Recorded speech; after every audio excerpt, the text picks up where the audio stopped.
আমরা দেশে হয় বিদেশে রোজা হয়, সেম টু সেম রোজা। তারা মুসলমান, আমরা মুসলমান, কিন্তু বিশ্বাস করো ভাইসা বল, 8টা বছর বিদেশের মাটিত রামাদান কাটাইছি, সেহরি খাইছি, মানে ফতা ফতা ফতা খাইছি, ইফতার করছি। মানে বাংলাদেশের মতো মজা আর রমজান মাস বোঝা যায় না।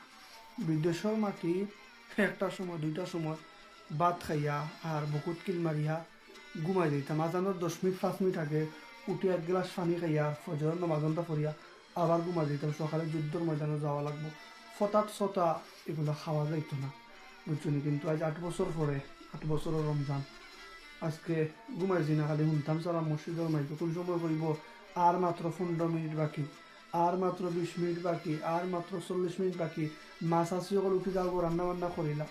ও কথা শুনতাম করে এক ঘুমাইছি না, বুঝছেন?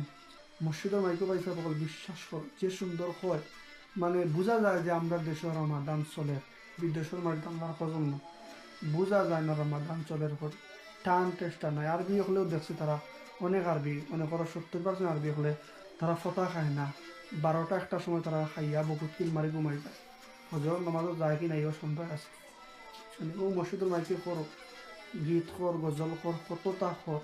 আবারও কোনো এক মসজিদের মাইকে কয় আর মাত্র বাকি আছে 40 মিনিট, আপনারা যারা যারা উঠছই না উঠি যাও। আমিও করাম রে বউ বাইসা কলা ফা কর, যারা সিলেটি মাত কথা বুঝো, বাংলা মাত কথা বুঝো, উঠি যাও কা।